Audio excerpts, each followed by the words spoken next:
Evan Ross did not want to be there, that much was clear from the moment. He grabbed his mother's hand and tried to pull her away from the front stoop of the small, grey-shingled house. He pleaded, he tugged, he crossed his arms and set his jaw the way 12-year.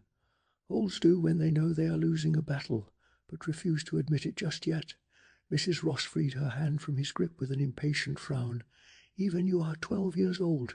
Don't act like an infant," she told him. "I hate when you say that," he shot back, and when she reached out to brush her fingers through his curly, carrot-collared hair the way mothers do, he backed away so fast he nearly tripped over a broken flagstone in the walk. "Don't touch my hair.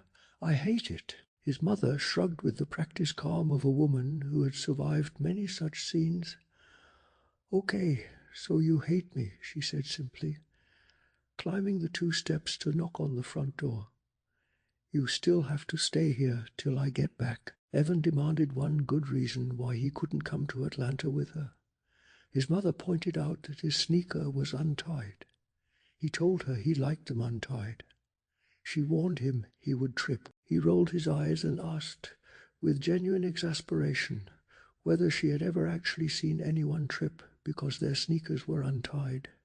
She admitted, smiling a little, that she had not, but Evan did not smile back.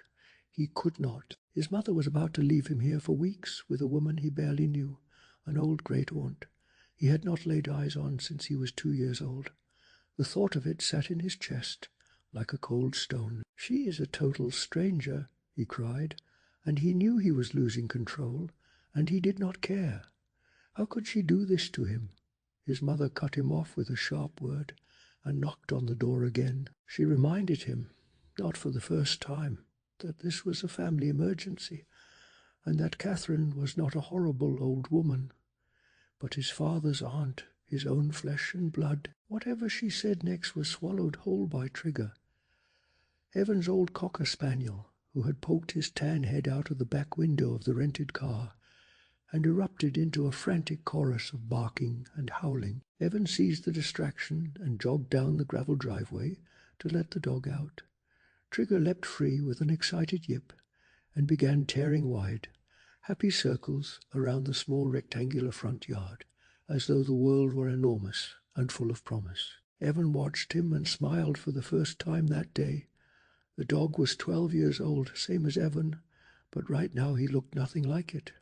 "See," his mother called from the stoop, "you'll have Trigger for company. I'll be back from Atlanta in no time, a couple of weeks at the most. I am sure your dad and I can find a house, and then we'll be back before you even notice we're gone." "Yeah, sure," Evan said, and the sarcasm in his voice was quiet and tired rather than sharp. The sun slipped behind a cloud just then, and a shadow fell over the yard.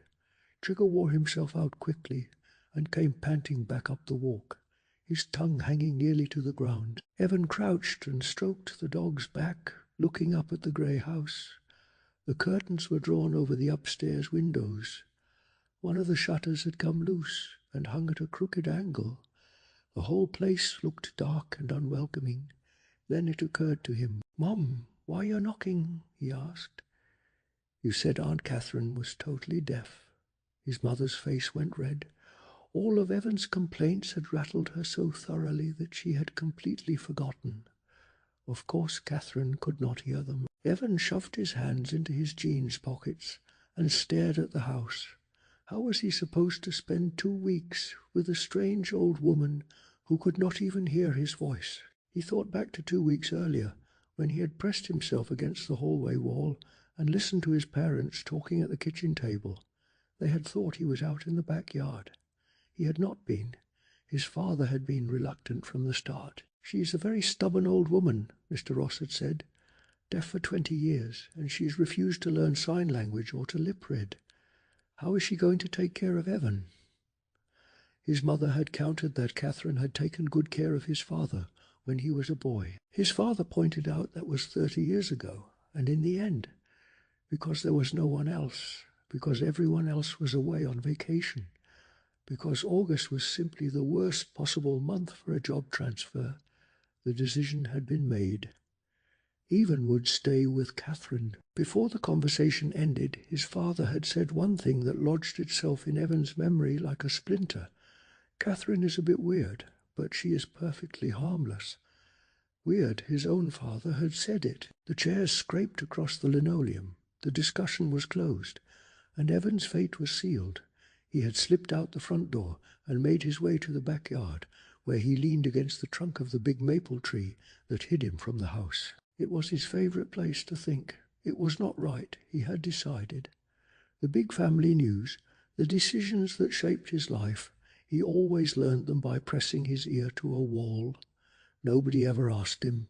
Nobody ever gave him a say. But that was 2 weeks ago, and now here he stood in front of the grey house, with his brown suitcase beside him on the stoop, feeling every bit as nervous as he had feared he would. He had done his best to reassure himself. It was only 2 weeks, maybe less. But then the words came out before he could stop them, tumbling up from somewhere honest and afraid. "Mom, what if Aunt Catherine is mean?" His mother blinked, caught completely off guard. Mean? Why would she be mean, Evan? She was facing him as she said it, her back to the house. She did not see what Evan saw, because at that exact moment the front door swung open and Aunt Catherine filled the doorway. She was a large woman with startling black hair, and she was holding a knife. Evan stared past his mother and saw the blade clearly. He saw that it was dripping with blood. Trigger raised his head and began to bark, hopping backward on his hind legs with each sharp, frantic sound. Evan's mother spun around, startled nearly off the small stoop, and Evan gaped in silent horror at what had caused the commotion. There, pushing open the screen door with her free hand, was great Aunt Catherine, and in her other hand she held a large blood-stained kitchen knife raised in the air. She was nothing like Evan had imagined. He had pictured a small, frail, white-haired old woman. Instead, Catherine was large and robust, broad-shouldered and tall. She wore a peach-coloured house dress, and her straight black hair was pulled back into a long ponytail that flowed down her back. Her pale face seemed to disappear beneath all that striking dark hair, except for her eyes, which were large and round and steely blue. "I was slicing beef," she said in a surprisingly deep voice, waving the knife casually. She fixed her gaze on Evan. "You like beef?" Yeah," he managed to reply, his chest still fluttering from the shock of her entrance. Catherine held the screen door open, but neither Evan nor his mother moved to go inside. "He is big," Catherine said to Mrs. Ross. "A big boy, not like his father. I used to call his father Chicken, because he was no bigger than a chicken." She laughed as if she had made the funniest joke in the world. Mrs. Ross picked up Evan's suitcase and glanced uncomfortably back at her son. "Yeah, he is big," she said. Actually, Evan was one of the shortest kids in his class, and no matter how much he ate, he stayed as skinny as a spaghetti noodle, as his dad liked to say. "You don't have to answer me," Catherine said, stepping aside to let them in. "I can't hear you." Her voice was deep as a man's, and she spoke clearly and without the indistinct pronunciation as some deaf people have. Evan followed his mother into the front hallway with Trigger yapping at his heels. "Can't you get that dog quiet?" his mother snapped. "It doesn't matter. She can't hear it," Evan replied, gesturing toward his aunt, who was already heading to the kitchen to set down the knife. Catherine returned a few seconds later, her blue eyes locked on Evan, her lips pursed, as if she were studying him carefully. "So you like beef?" she repeated. He nodded. "Good," she said, still serious. "I always fixed beef for your father, but he only wanted pie." "What kind of pie?" Evan asked, and then blushed the moment he remembered she couldn't hear a single word. "So he is a good boy, not a troublemaker?" Catherine asked his mother. Mrs. Ross nodded. "Where shall we put his suitcase?" she asked. "I can tell by looking he is a good boy," Catherine said. She reached out and grabbed Evan's face with her big hand, holding him under the chin, examining him closely. "Good-looking boy," she said, giving his chin a hard squeeze. "He likes the girls." Still gripping his chin, she lowered her face right down to his. so close that Evan could smell her breath, which was sour. "You've got a girlfriend?" she asked. Evan took a step back, an embarrassed grin crossing his face. "Number not really, yes," Catherine cried, bellowing in his ear. "Yes, I knew it," she laughed heartily, turning to look at Evan's mother. "The suitcase?" Mrs. Ross asked, picking up the bag again. "He likes the girls, huh?" Catherine repeated, still chuckling. "I could tell, just like his father. His father always liked the girls." Evan turned desperately to his mother. "Mom, I can't stay here," he whispered, even though he knew Catherine couldn't hear. "Please don't make me." "Hush," his mother whispered back. "She'll leave you alone, I promise. She's just trying to be friendly." "He likes the girls," Catherine repeated, leering at him with those cold blue eyes, lowering her face close to his once again. "Mom, her breath smells like triggers," Evan exclaimed miserably. "Even," Mrs. Ross shouted angrily. "Stop it, I expect you to cooperate." "I am going to bake you a pie," Catherine said, tugging at her black ponytail. "Would you like to roll out the dough? I'll bet you would." "What did your father tell you about me, Evan?" She winked at Mrs. Ross. "Did he tell you I was a scary old witch?" "No," Evan protested, looking at his mother. "Well, I am," Catherine declared, and once again burst into her deep-throated laugh. Trigger took that moment to bark ferociously and jump at Evan's great-aunt. She glared down at the dog, her eyes narrowing, her expression going stern. "Look out, or we'll put you in the pie, doggy," she exclaimed. Trigger barked even harder, darting boldly toward her, and then quickly retreating, his stub of a tail whipping back and forth in a frenzy. "We'll put him in the pie, won't we, Evan?" Catherine repeated, putting a big hand on Evan's shoulder and squeezing it until Evan flinched with pain. "Mom," he pleaded when his aunt finally let go and made her way smiling into the kitchen. "Mom, please." "It is just her sense of humor, Evan," Mrs. Ross said uncertainly. "She means well, really. She's going to bake you a pie." "But I don't want pie." "I don't like it here, Mom. She hurt me. She squeezed my shoulder so hard. Evan, I am sure she didn't mean to. She is just trying to joke with you. She wants you to like her. Give her a chance, okay?" Evan started to protest, but thought better of it. "I am counting on you," his mother continued, turning her eyes toward the kitchen, where they could both see Catherine at the counter, her broad back to them, hacking away at something with a big kitchen knife. "But she is weird," Evan protested. "Listen, Evan, I understand how you are feeling," his mother said, "but you won't have to spend all your time with her. There are a lot of kids in this neighborhood. Take Trigger for a walk. I'll bet you'll make some friends your age. She is an old woman. She won't want you hanging around all the time."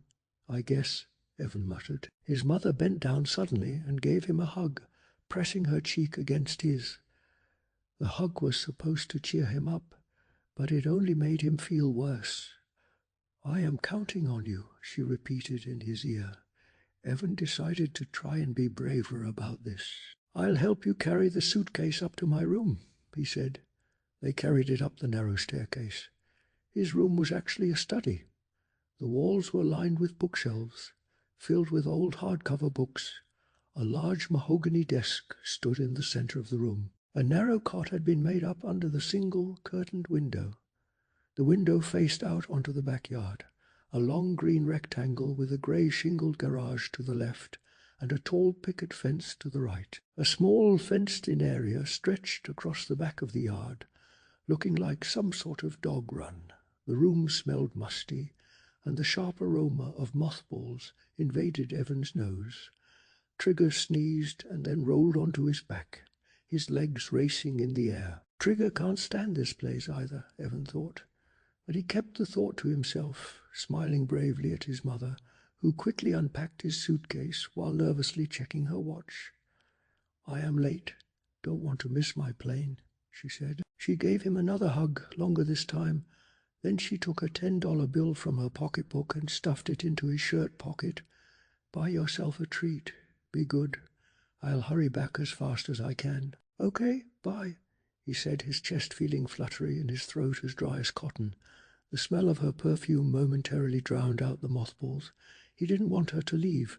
He had such a bad feeling.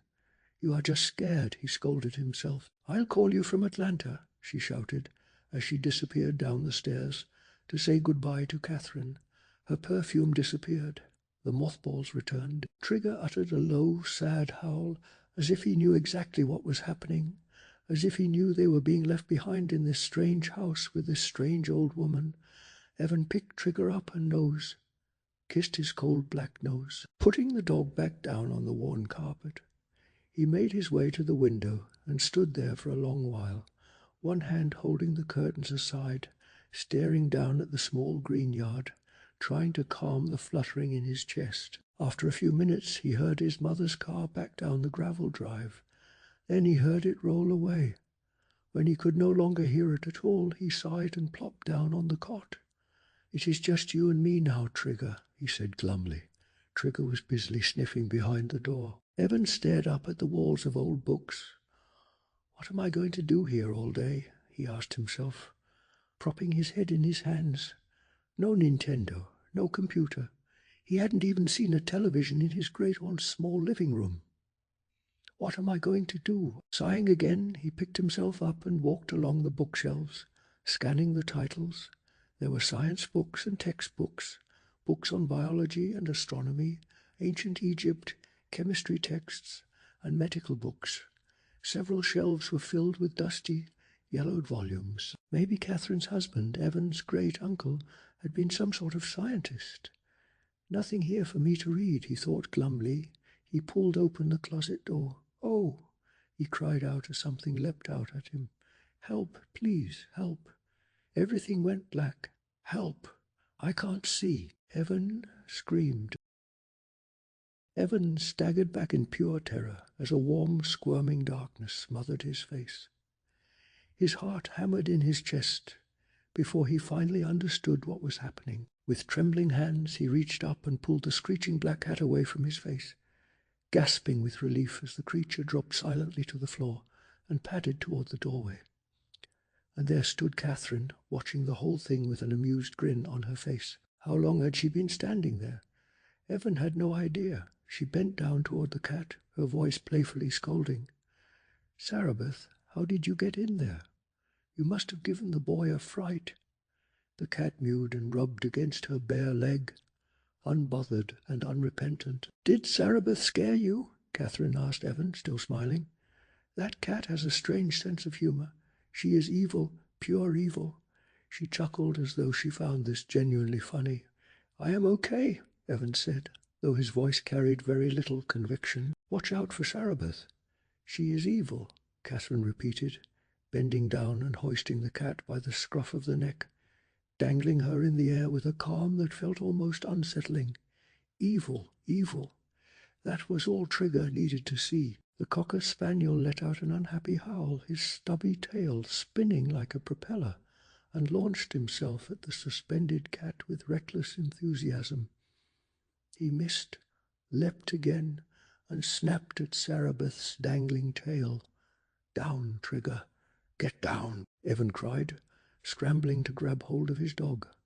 The cat twisted and swiped a clawed black paw at Catherine, screeching with fury, while Trigger barked and howled and refused to be calmed. Finally, Even managed to drag the excited dog back, just as Sarabeth wrenched free and vanished out the door. Bad dog, Even whispered, but he didn't really mean it. Truthfully, he was relieved the cat was gone. He looked up to find Catherine still blocking the doorway, her expression no longer amused. Her pale lips were pressed tightly together, her eyes narrowed. "Bring the dog," she said in a low, flat voice. "Huh?" Evan pulled Trigger close in a protective hug. "Bring the dog," she repeated coldly. "We can't have animals fighting in this house." But Aunt Catherine even started to protest, then caught himself. She couldn't hear him. There was no arguing. "Sarabeth is a bad one," Catherine said, her face still hard. "We can't get her riled, can we?" She turned and began moving down the stairs. "Bring the dog, Evan." Evan froze, gripping Trigger tightly. A cold dread began to crawl through him. "I have to take care of the dog," Catherine said, her voice sharp and final. "Come, take care of the dog." Those 4 words hit Evan like a bucket of ice water. What exactly did she mean by that? A terrible image flashed unbidden into his mind, vivid and awful. Catherine standing in a doorway, a bloody kitchen knife in her hand. "Bring the dog," she insisted. Evan's breath caught in his throat. His arms tightened around Trigger as the horrible question hung in the air. What was Aunt Catherine planning to do? From the very first moment Catherine led Evan into the backyard, it was clear that this old woman ran her household like a general commanding a battlefield, and poor Trigger was about to find that out the hard way. Despite being at least 80 years old, Catherine moved with long, steady strides, her posture unbending, her blue eyes sharp and purposeful. She had already prepared for the dog's arrival, and she made sure Evan knew it. At the far end of the yard sat a long, fenced-in run, with a rope stretched across it, waiting to be attached to a collar. She told Evan plainly that Trigger would have fun there, and that there would be no problems with Sarabeth. Her words were kind enough. Her voice was anything but. Evan felt a wave of relief that Catherine hadn't done anything worse, but relief quickly gave way to a quiet, helpless sadness. Trigger was a house dog. He wouldn't be happy tied up alone in this outdoor prison, and yet Evan had no way to argue. He bent down, hooked a collar to the rope, and gave Trigger's warm head a pat. When he looked up, Catherine was standing over him with her arms crossed and a cold smile of triumph on her face. She had outmaneuvered him without a single word of debate, because she had built the perfect wall between herself and any argument he might make. She refused to learn sign language. She refused to lip read. And so, whatever she decided, simply happened. Trigger sent up a miserable howl as Evan followed Catherine back to the house. He turned, wanting to go back and comfort the dog, but her hand closed around his like an iron grip, and she steered him straight to the kitchen door without so much as a glance behind her. The kitchen was small and cluttered and very warm. She sat him at a little table, covered with a plastic checkered tablecloth, and brought him oatmeal raisin cookies and a glass of milk. Oatmeal raisin wasn't his favorite, but he was hungry, and he gobbled them down while Trigger's howls drifted in from the backyard. The whole time Catherine stood in the doorway, watching him with a stern expression, saying nothing. When he finished, Evan wiped his mouth and announced he was going to take Trigger for a walk. Then he caught himself. She couldn't hear him. He stood at the kitchen window, pointed toward the dog, and made a walking motion with 2 fingers. Catherine nodded. He waved goodbye and hurried out to free Trigger from his backyard prison. A few minutes later, the 2 of them were moving up the block, Trigger tugging happily at the leash and sniffing the flowers along the curb. The neighborhood looked much like Catherine's street, lined with small houses and neatly trimmed square front yards. Evan spotted a group of little kids chasing each other around a birch tree, and a middle-aged man in bright orange bathing trunks washing his car with a garden hose. But he saw no one his own age, not a single kid. Then Trigger spotted a squirrel. The leash yanked free from Evan's hand, and the dog bolted. The squirrel, sensibly, climbed a tree. Trigger, his eyesight not what it once was, didn't notice and kept right on chasing. Evan ran after him, shouting the dog's name, following him around a corner and halfway down an unfamiliar block, before Trigger finally skidded to a panting stop and accepted defeat. Evan grabbed the leash handle and tugged, trying to lead the dog back toward Catherine's street. Trigger, true to form, pulled in the opposite direction and began sniffing the base of a dark tree trunk. Evan was about to scoop the stubborn animal up when a hand suddenly grabbed his shoulder from behind. "Hey, who are you?" a voice demanded. Evan had no idea who it was, and the chapter leaves him frozen in that moment, caught between a dog that won't listen and a stranger whose intentions are completely unknown. Evan's heart was still hammering when he spun around to find out who had grabbed him. Standing there, watching him with dark brown eyes and a playful, teasing smile, was a girl who clearly had no intention of apologizing. "Why'd you grab my shoulder like that?" he demanded. "To scare you," she said simply. And just like that, the spell of loneliness that had been following Evan around all morning began to crack. Trigger gave a hard tug on the leash and nearly yanked him off his feet, and the girl laughed. She was pretty, he thought. She had short, wavy brown hair, almost black, and flashing eyes that told you right away. She was not the shy type. She was wearing an oversized yellow t-shirt over black spandex leggings and bright yellow Nikes.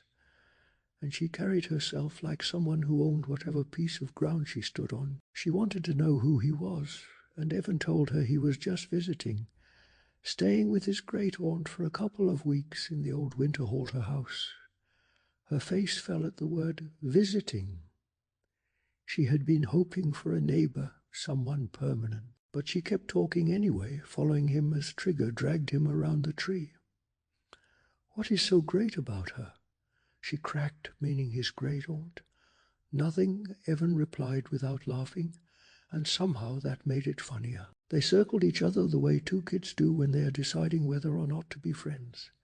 She eyed Trigger with approval, telling Evan she liked stupid-looking dogs, which made Evan laugh in spite of himself. He told her the dog's name was Trigger, and she considered this seriously before declaring it pretty stupid, especially for a cocker spaniel. Evan thanked her, not entirely sure what for, and Trigger settled the matter by sniffing her hands and wagging his tail down to the ground. Then she offered up something of her own. Her name, she said, was Andrea. She hated it. She stretched it out in a deep, exaggerated voice. Andrea, making it sound like someone who should be wearing a corduroy jumper and walking a toy poodle. So everyone called her Andy. Evan introduced himself as Evan Stupid, and she laughed at that, really laughed, and something in his chest loosened. A lot of girls back home thought he was just silly. Andy thought he was funny, and there is a world of difference between those two things. She told him the neighborhood was pretty boring, just a lot of houses, and asked if he wanted to go into town. It was only a few blocks away. Evan hesitated for just a moment. He had not told his aunt where he was going. But then again, what would she care? And besides, he thought, what could possibly happen? It was the kind of question that only ever gets asked right before the answer turns out to be a very long and very interesting story. Evan was ready to explore, and it turned out Andy had a mission of her own. She needed a birthday present for her cousin, which gave the two of them a reason to pedal and jog their way into town, trading playful jabs the whole way there. Evan stretched out her name just to bother her, and she called him stupid with a grin on her face. It was the kind of bickering that meant they were already comfortable with each other, the way kids get when they sense they might actually be friends. The town was small, just a few blocks of low brick buildings, a barber shop with an old-fashioned spinning pole, a post office, a grocery, a drive-through bank, and a hardware store advertising a sale on birdseed. Evan glanced at a video store on the corner and briefly wondered if his Aunt Catherine had a VCR at home. He let the thought go almost as fast as it came. There was no chance of that. Andy walked a bike along the sidewalk and told him there were actually 2 toy stores in town. She preferred the old one. When Evan saw it, he understood why she might say that, though he wasn't quite sure he agreed. Wagner's Novelties and Sundries sat in a worn clapboard building that hadn't seen a fresh coat of paint in what looked like decades. The window was dusty, and the hand-lettered sign inside was small. There were no toys on display at all. Andy warned him that the owner could be a little mean, and that the man might not welcome Trigger inside. Evan decided to chance it anyway, tugging the dog through the door and into the dim, low-ceilinged space beyond. It took a moment for his eyes to adjust. Wagner's felt more like a forgotten warehouse than any toy store Evan had ever seen. Shelves ran floor to ceiling along both walls, crammed with dusty boxes. A long display counter cut down the center of the room, leaving aisles so narrow that even Evan, who was pretty skinny, had to turn sideways to squeeze through. At the front of the store, slumped on a tall wooden stool, Beside an old-fashioned cash register sat the owner. He had a single tuft of white hair rising from the center of his red bald head, and a drooping white mustache that seemed to be frowning all on its own. Andy gave him a small wave and said hello. He grunted and went back to his newspaper. Evan looked around at the piled-up toys. A thick layer of dust coated everything, as if the whole store had been sealed in place for 100 years. Dolls sat next to building sets. Art supplies were jumbled in with old action figures Evan didn't even recognize. A toy drum set was buried under a pile of footballs. None of it made any sense, and somehow that made it interesting. They were the only customers. Evan whispered to Andy and asked if the store carried Nintendo games. She didn't think so, but she shouted the question up to the front of the store anyway. The owner scratched his ear, waited a long moment, then grunted that he didn't carry them. He sounded annoyed that anyone had bothered to ask. The two of them drifted toward the back. Evan picked up an old cap pistol with a cowboy holster and asked Andy in a whisper why she actually liked this place. She told him you could find real treasures here, that it wasn't like other toy stores, Evan said sarcastically. That was certainly true. Then he spotted something. He picked up an old metal lunchbox with a cowboy dressed in black printed on the side. The name on it was Hopalong Cassidy, which neither of them recognized, and he decided it might actually work as a gift. Her cousin liked stupid names too, she said. When Evan called it a pretty weird present, she just shrugged and said her cousin was a pretty weird kid. She set the lunchbox down and grabbed an enormous box instead. It was a magic set, promising 100 amazing tricks. They agreed. That was a lot of amazing tricks. Trigger kept pulling on his leash, nose down and working hard, sniffing his way deeper into the store. Evan followed and found a narrow doorway leading into a small back room he hadn't noticed before. This room was darker and dustier than the rest of the store, full of worn stuffed animals tossed into open cartons, faded board games with yellowed boxes, and old baseball gloves with the leather cracked and thin. Evan was about to turn around and leave when something caught his eye. It was a blue can, roughly the size of a soup can, sitting on a shelf like it had been waiting there a long time. He picked it up and was surprised by how heavy it felt. He brought it close to his face to read the faded label in the low light, Monster Blood. And below that, in smaller letters, Surprising Miracle Substance. Something about it grabbed him. He turned the can slowly in his hands, already thinking about the $10 his mother had tucked into his shirt pocket before he left. And then a voice cracked the silence like a thunderclap. The store owner was standing in the doorway of the back room, dark eyes wide and blazing with anger, demanding to know what Evan was doing back there. The question hung in the dusty air, sharp and threatening, and whatever answer Evan came up with, one thing was already certain. He had found something in that dim little room, something old and strange and heavy in his hands, and he wasn't ready to put it down. Trigger yipped and startled at the sound of the shop owner's booming voice, and Evan gripped the leash tight, pulling the old dog close. He held up the blue can he had found on the dusty shelf, a can labeled Monster Blood, and asked how much it cost. The owner's mustache seemed to droop right along with his frown, as he declared it was not for sale. Too old, he insisted. Probably no good anymore, but Evan was not about to put it back. He pressed the man, pointing out that it had been sitting right there on the shelf, and even asked if he could have it cheaper on account of its age. That was when Andy appeared in the doorway, curiosity pulling her straight into the middle of the negotiation. She snatched the can from Evan's hand, turned it over, and immediately declared that she wanted one too. Evan told her there was only one, which of course made her want it even more. She went digging through the shelves, shoving a pile of stuffed pandas aside in her search, and she did not find another. The owner, looking more exasperated by the second, suggested the two of them share the can, and offered it to Evan for $2. He warned them again that it was no good and too old, but Evan had already fished his $10 bill out of his shirt pocket.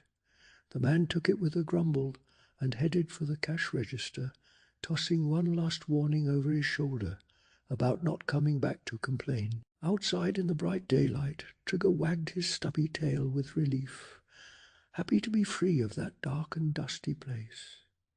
Andy came out behind them, wearing her displeasure openly. She immediately offered Evan $5 for the can, reaching for it before he could even respond.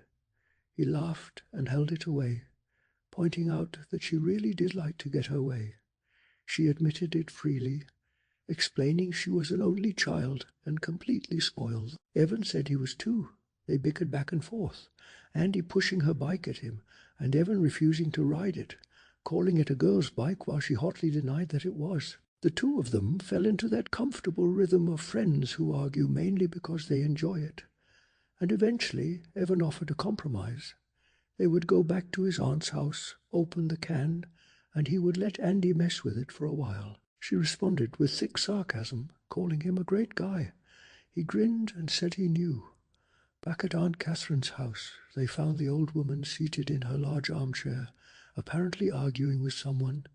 Evan could hear her raised voice from the hallway, but when he led Andy into the room, he saw that her only companion was Sarabeth, the sleek black cat, who took one long haughty look at the newcomers and walked out of the room as if she had better places to be. Catherine stared at them both with surprise. Evan introduced Andy, but his aunt barely registered the new face. Her attention had already locked onto the blue can. She reached a large hand out for it, and Evan reluctantly passed it over. She turned it slowly in her hands, reading the label with her lips moving, studying it for what felt like a very long time. Something in her stillness made the moment feel heavier than it should have. When she finally handed it back, Evan started toward the stairs with Andy, and just at the edge of his hearing he caught something from his aunt, a whisper, low and hard to make out. It sounded like she said, "Be careful." But he could not be sure. When he turned to look, it was not Catherine's face. He saw staring back at him. It was Sarabeth, standing in the doorway with her yellow eyes glowing in the dim light. Upstairs, Andy wandered the room while Evan set the can on the desk. She tugged back the window curtains and peered down at Trigger, huddled unhappily in his pen below, then got distracted by the shelf of old books on magic that lined the wall. She pulled one out, blew a cloud of dust from its cover, and joked that maybe Aunt Catherine planned to sneak up and turn Evan into a newt in his sleep. Evan grinned and asked what a newt actually was. Andy thought it was some kind of lizard, but was not entirely sure. Then their attention came back to what they had really come upstairs for. Andy crowded in beside Evan at the desk, and they both stared at the can of monster blood. He picked it up and looked it over one more time. No instructions, no list of ingredients, nothing at all to explain what was inside or what it was meant to do. Evan tugged at the lid. It held firm. Andy suggested he might need a can opener. He muttered that she was very helpful. He slammed the can down hard against the desktop in frustration, and the lid popped right off. They both leaned in close, peering down into the opening to see what was actually inside.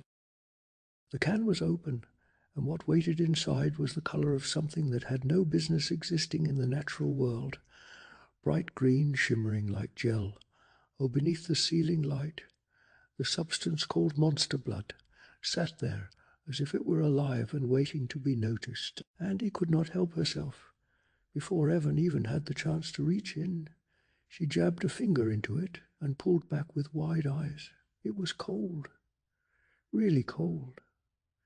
Evan tried it too, pushing his finger beneath the thick, heavy surface. When he yanked it free, the stuff made a loud sucking noise that turned Andy's stomach just enough to make her say so. Evan shrugged it off. He had seen worse. Andy's mind was already racing ahead. She was certain it would glow in the dark. It had that look about it, that particular shade of green that seemed to carry its own light. She flicked off the ceiling light, but afternoon sun still leaked through the curtains, so she sent Evan into the closet to test her theory properly. They crowded in together, pulled the door shut, and were immediately hit by the sharp, suffocating smell of mothballs. Andy held her nose and complained. Evan endured it, and sure enough, the monster blood glowed. A soft, circular pulse of green light rose from the can like something out of a dream, or maybe a nightmare. Andy declared it way cool. Evan was less enthusiastic. He had owned other slimes with the same trick, things with names like alien stuff or yucky glop, and the novelty had worn thin. Still, when Andy offered to take it off his hands, he pulled it back fast. He did not say he did not want it. They burst out of the closet, gasping for fresh air, the mothball smell clinging to them like a bad memory. Andy had already grabbed a handful of the stuff and was squeezing it in her palm, delighted by the way it flattened and then sprang back into shape. She rolled it into a ball and dropped it to the floor. It bounced back cleanly into her hand. She threw it harder, and this time it rocketed off the wall and sailed right out the bedroom door. She chased it into the hallway, stretching it between her hands just to see how far it would go. It stretched into a long green string without tearing. She was thrilled. Evan was not. He had seen slime bounce and stretch before. He had hoped for something different, but Andy noticed something the others had not. The stuff stayed cold, even after sitting in the warmth of her hand. That was new. Before they could think too much about it, Evan spotted something else, a dark, round stain on the wall near the floorboard. The monster blood had left its mark. They agreed to take it outside before it left any more.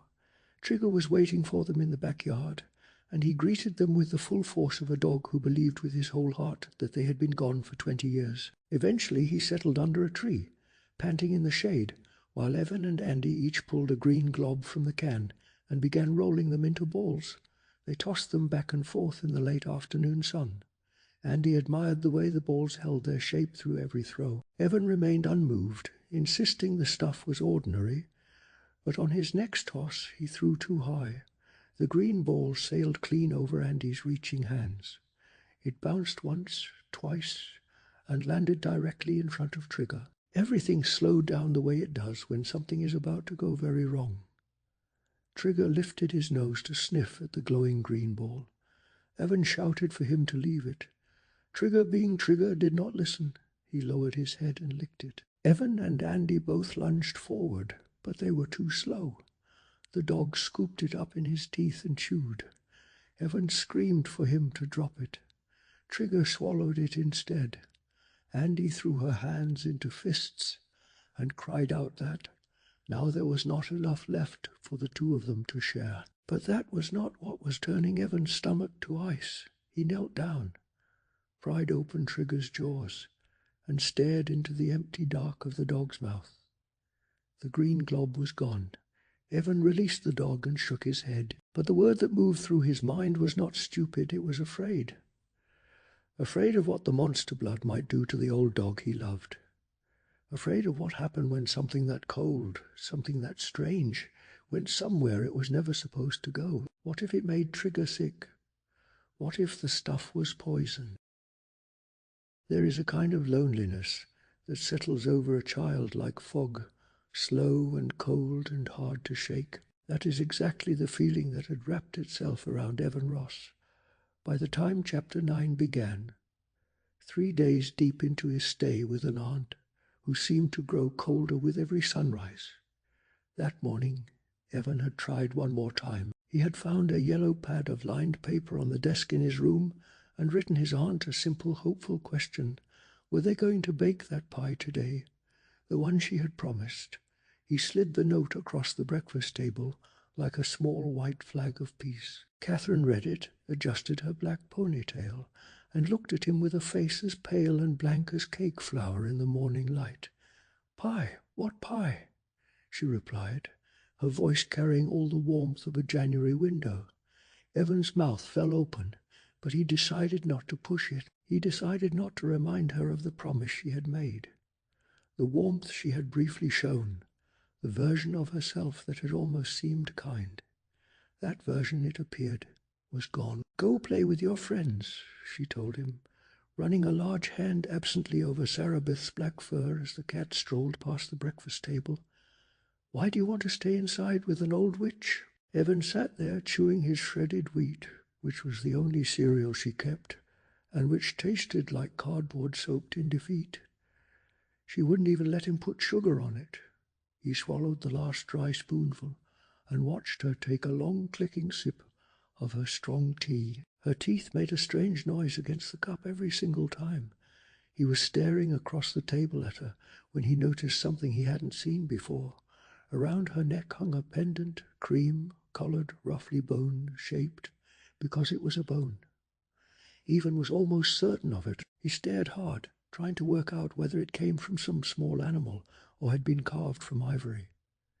Then Catherine's eyes met his, and without a word she reached up with one large hand and tucked it away inside her blouse. "Go see your girlfriend. She is a pretty one," she said, and lifted the teacup again. Click went her teeth as she swallowed. That was enough. Evan pushed back his chair, carried his bowl to the sink, and made for the stairs. He stood in front of his dresser mirror, brushing his curly red hair, and thought about the phone call from his mother the night before. He had been so glad to hear her voice, a voice from the real world, from his life. But the news had not been what he wanted. Things in Atlanta were moving slowly. They had found one big, pretty house, but the school nearby wasn't good. And the worst part, the part that had made him want to scream and kick the wall, was that they needed more time.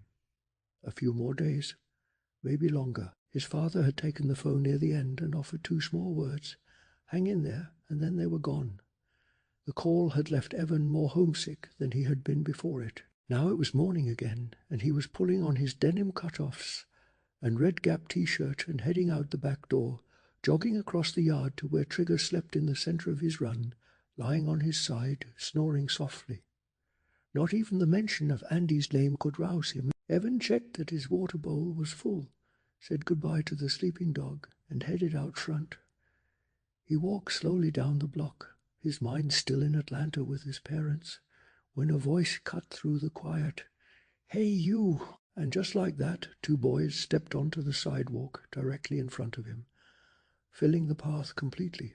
They were twins, identical, enormous twins with short white blonde hair and round red faces, wearing dark heavy metal t-shirts, baggy shorts, and high-top sneakers with no socks and no laces.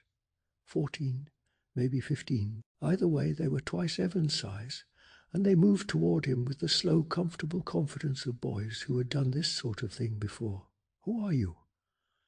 one of them asked, narrowing his pale grey eyes. They pushed closer, and Evan took a big step back. "I am staying with my aunt," he stammered, shoving his hands into his pockets. The twins traded quick grins. "You can't walk on this block," one said. "Yeah," the other added. "You are not a resident."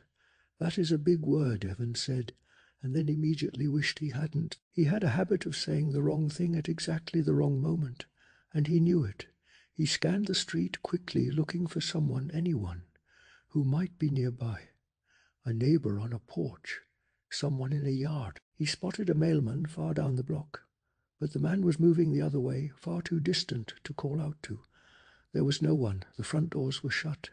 The yards were empty. The street was completely still, and the 2 boys, faces set and eyes hard, began to close the distance between them and Evan. The chapter leaves him right there, alone on a quiet suburban street, with no one in sight and 2 very large, very determined strangers moving in. What they intend to do, and whether Evan's sharp mouth will help him or hurt him, remains the dark and pressing question hanging in the air. Trouble had a way of finding Evan, and on this particular afternoon it came in the form of 2 very large, very unpleasant boys who had decided the sidewalk belonged to them. Evan had barely made it off the front porch before the Bamer twins blocked his path. One of them stepped in close, fists balled at his sides, forcing Evan to stumble back off the curb and into the street. They wanted to know where he was going. When Evan told them he was heading to see a friend, They told him flatly that he was not allowed. They grinned at each other, snickering, enjoying every second of it. They were the kind of boys who fed off fear, and they could smell Evan's growing. They invented a toll on the spot, a so-called non-resident toll for the privilege of walking on their block. Evan told them he had no money, though he knew perfectly well there were $8 folded up in his pocket. His legs felt heavy. He was wondering if they were actually going to rob him when a voice rang out from down the sidewalk. It was Andy, pedaling toward them as fast as she could, her face flushed red and her forehead slick with perspiration. She skidded to a stop, dropped both feet to the ground, and sized up the situation in an instant. She recognized the twins by name, Rick and Tony, and her expression made it very clear what she thought of them. She told them to leave Evan alone. The twins were not impressed. Tony made baby noises at Evan. Rick stepped toward Andy and announced that they would leave Evan alone if they could borrow her bike. Andy refused without hesitation, but before she could react, Rick grabbed the handlebars. She fought to pull the bike back, and Tony shoved her hard from behind. She went down, cracking the back of her head against the concrete curb, the bike clattering on top of her. It was over in seconds. Tony grabbed the bike, swung onto the seat, and pedaled furiously around the corner, while Rick ran laughing alongside him. They vanished, and they took the bike with them. Evan rushed to Andy and pulled her to her feet. He stood up groggily, rubbing the back of her head, furious. She told him the twins were the Bamer twins. Real heavy-duty dudes, she added with heavy sarcasm. Total creeps. She said there was no point calling the police. They had done this before.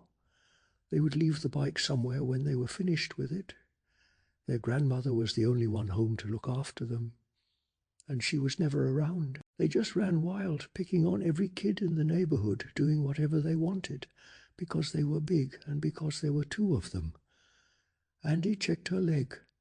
Her knee was cut and her shorts were scraped with dirt. She said she needed to go home and clean up, and told Evan she would see him later, maybe tomorrow, since she had somewhere to be that afternoon. She walked off slowly, still rubbing the back of her head, and Evan made his way back to Catherine's house, moving slowly, lost in a daydream, where he fought the Beimer twins and beat them soundly while Andy cheered him on. Catherine was dusting the front room when he came in. She did not look up. Evan climbed the stairs to his room. He paced, trying to figure out what to do with himself, and his eyes landed on the blue container of monster blood, sitting on the middle shelf of the bookcase. He walked over and pulled off the lid. The can was nearly full. He felt a flicker of relief, thinking that Trigger must not have eaten very much of the stuff after all. And then it hit him. Trigger. He had forgotten all about the dog. The poor animal had been sitting out in the dog run this whole time, probably hungry. Evan set down the monster blood and tore out of the room, sliding down the banister and taking the stairs 3 at a time, then sprinting full speed through the house and out to the backyard. He was calling Trigger's name before he even reached the dog run, but halfway across the yard he could already see that something was terribly wrong. Trigger's eyes were bulging, his mouth hung wide open, his tongue flailing wildly from side to side, white spittle dripping from his chin down to the ground. Each breath was a desperate, hideous gasp, as though the dog were fighting to pull air through something that refused to let it pass. He was choking. Evan reached the dog run, just as Trigger's eyes rolled back in his head, and his legs buckled beneath him. The dog collapsed to the ground, his stomach still heaving, his gasps filling the air with a sound that was awful and wrong and urgent, and Evan stood there with no idea at all how to make it stop. Evan hit his knees so fast they barely had time to hurt. Trigger was in trouble, and every second counted. The old dog's chest heaved in desperate, labored bursts. Thick white spittle foamed at his open mouth, and his eyes rolled wild and unseeing in his head. The collar had buried itself deep beneath his fur, cutting off his air, squeezing the life right out of him. Evan's hand shook as he clawed at the leather strap, begging it silently to come loose, come loose, come loose. And then, with one final desperate tug, it gave way. Trigger let out a pained whimper, staggered upright, and immediately plastered Evan's face with the most grateful slobbering lick a boy has ever received. Evan hugged the trembling dog tight, laughing with relief and shaking a little himself. If he had come along even a minute later, well, he didn't want to think about that. Once Trigger had calmed down enough to trot over to his water bowl, Evan crouched and studied the collar. Leather doesn't shrink, everyone knows that, and yet the collar had been buried so deep under Trigger's fur that it had nearly choked him to death, which left only one other explanation. Evan watched the old dog slurp frantically at the water and thought, with a strange creeping unease, that Trigger looked bigger, noticeably bigger. But Trigger was 12 years old, 84 in human years, older than Aunt Catherine herself. Old dogs did not suddenly grow. Evan tossed the collar aside and told himself it was just this strange, unsettling place playing tricks on his mind. He didn't entirely believe it. The next morning arrived grey and cool, autumn already breathing down the neck of summer. Evan found Andy not at her front door, but crouched beneath a big maple tree in a neighbour's yard, her hands working furiously over something small and terrified. That something turned out to be a calico cat, tied tight to the tree trunk with heavy rope. The cat was not remotely grateful for the rescue attempt. It screeched and swiped and wailed with cries that sounded almost human, as if the panic inside it had grown too big for an animal voice to hold. Andy kept at it, dodging claws, muttering darkly about the Baymer twins. She was certain they were responsible, and knowing those two, she was almost certainly right. She said she'd like to tie Rick and Tony to that tree herself. Even could only agree. Finally the knot gave. The rope fell away. The cat let out one last indignant cry, its tail shooting straight up like a flag of outrage, and then it bolted for the nearest hedge and vanished, without so much as a backward glance. Not very polite, Even said. Andy stood, sighed, and discovered a fresh hole clawed into her oversized green T-shirt. They talked all the way back to Catherine's house about how they would love to teach the Baymer twins a real lesson, but neither of them could think of anything satisfying enough. Inside, Aunt Catherine was hunched over a jigsaw puzzle at the dining room table, squinting with fierce concentration. She looked up just long enough to announce, with a gleeful slap of the table, that she was 112 years old. Evan and Andy smiled politely, and she went straight back to her puzzle. Andy thought she was sweet. Evan thought she was going to drive him bananas. To prove his point about her deafness, he beamed a big smile in Catherine's direction and called her a crazy old coot. Catherine looked up and fixed him with a cold, steady stare. Andy nearly fainted. Evan insisted it meant nothing and headed upstairs, nearly tripping over the black cat Sarabeth on the way. Up in his room, Andy paced, while Evan gestured at the walls of dusty old books and suggested, with heavy sarcasm, that they could always look up a spell to turn the Baymer twins into newts. Andy was not interested in newts. What she was interested in, suddenly and urgently, was the monster blood. She spotted the can on the shelf before Evan could even point to it, and they both lunged for it at the same moment. Andy got there first. Then she went very still. She held up the can, and her eyes went wide.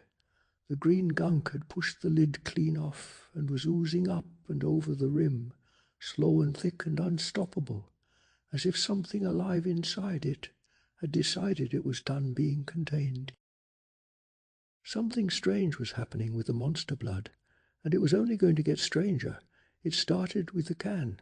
Evan took it from Andy and turned it over in his hands, and sure enough, the lid had popped clean off. The gooey green substance was pushing itself up and out of the container, like it had somewhere to be. Evan pulled out a handful of the stuff and squeezed it, genuinely baffled. It was expanding, growing right there in his palm, and it wasn't cold anymore, either. The monster blood had gone warm, almost hot to the touch, which was strange enough on its own. But then Andy tried to toss her handful back to Evan and found that it had stuck to her palm like glue.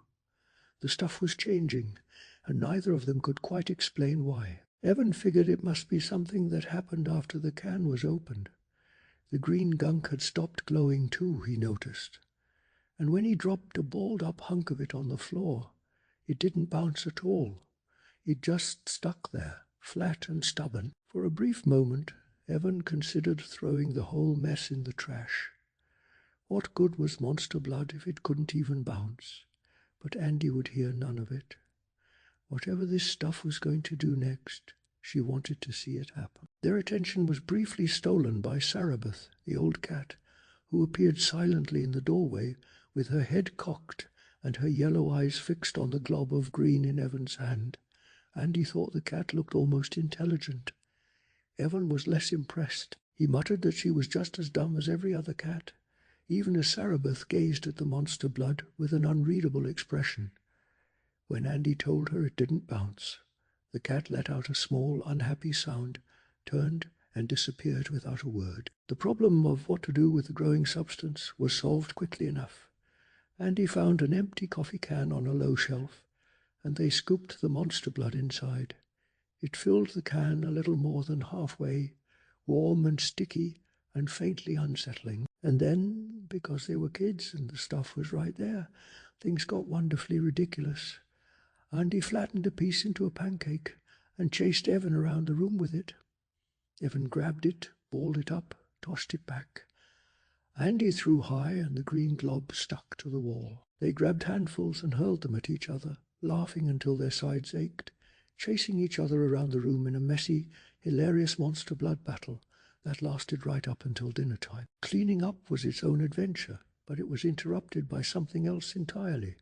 Through the open window came the sound of Trigger barking, loud and frantic out in his pen. Evan reached the window first. The sky was grey and heavy with clouds. Trigger was up on his hind legs, leaning against the wooden fence, barking with everything he had. Evan called out to him to calm down, but then Andy said it, the thing that made Evan's stomach drop right to the floor. Trigger looked so big. Evan stared. His mouth fell open. He could not find a single word, because Andy was right. Since the last time Evan had looked, his dog had nearly doubled in size. Evan was running with everything he had, his legs burning, his heart hammering against his ribs, screaming into the dark and starless night for his dog to stop. But Trigger would not stop. The big dog thundered along the glistening pavement, his giant paws striking the ground like rolling thunder, each impact echoing into the darkness as if the sound would never end. His enormous ears flapped like pennants, caught in a strong wind. His great head bobbed with every stride, but he never once looked back at the boy desperately chasing him. Evan screamed Trigger's name over and over, but the gusting wind pushed his voice right back into his face. He tried shouting louder, and found that no sound came out at all. His voice had been swallowed whole by the night, and still he ran, chest heaving, every muscle in his body aching with the effort. That was when he noticed he was not alone in this dark, breathless parade. Two large figures were running ahead of the dog, not behind him. Two figures Evan recognized with a cold jolt of dread. The Bamer twins, Rick and Tony. Trigger was not running away from something. He was chasing them. The boys cut around a corner onto an even darker street, and Trigger bounded after them without slowing for even a moment. Evan followed, bringing up the rear, lungs burning. For a strange and eerie stretch of time, the only sounds in the world were the rhythmic thunder of Trigger's enormous padded paws, the clap-clap-clap-clap of the Bamer twins' sneakers against the wet pavement, and the ragged gasping of Evan's own breath. Then, without warning, Trigger reared up onto his hind legs. He tilted his head toward the dark sky and let out a howl so sharp and piercing it cut straight through the night. But it was not the howl of a dog. It was something older and far more terrible than that. A creature howled, and then Trigger began to change. His forehead bulged and burst forward, swelling grotesquely. His eyes grew wide and round, before sinking back beneath the massive protruding brow. Long fangs slid slowly from his gaping mouth, and he threw his head back and howled again, louder and more chilling than before. "He is a monster," Evan cried out. "A monster! And then he woke up. He was in bed in the study upstairs in Catherine's house, his heart still slamming against his chest.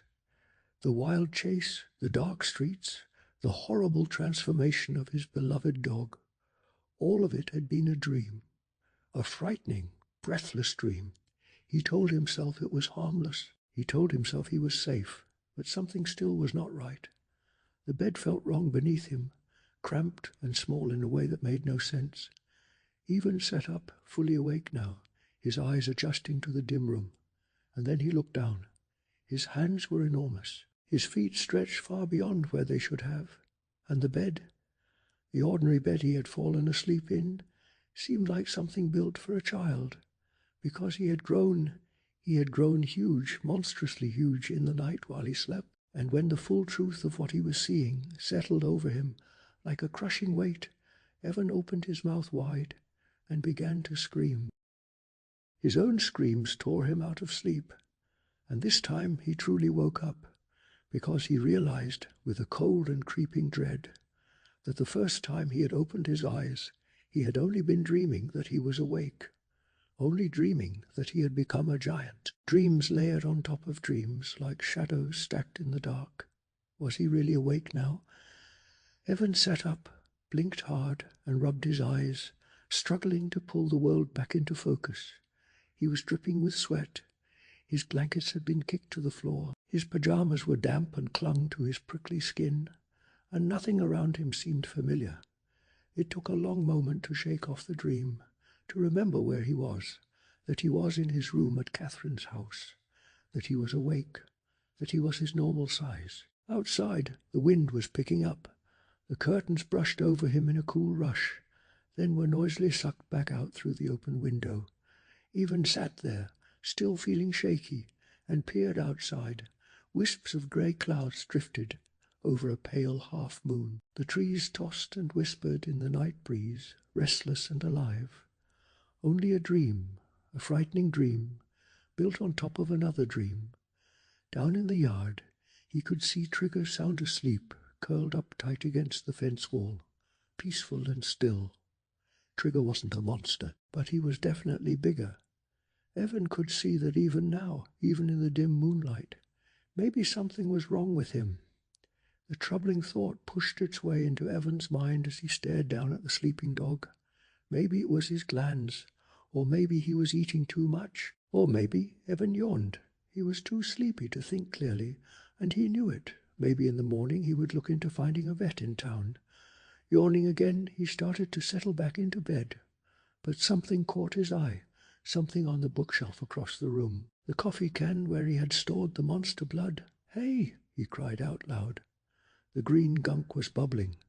It was quivering and swelling up over the top of the can, alive and creeping, as if it had somewhere very important to be.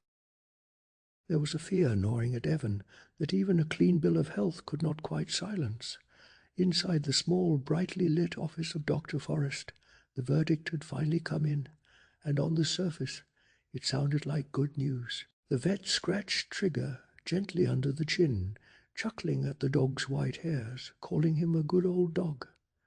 Trigger licked his hand appreciatively. Dr. Forrest pushed his black eyeglasses up his narrow nose, wiped his hand on his white lab coat, and returned to his desk with the calm confidence of a man who had seen everything.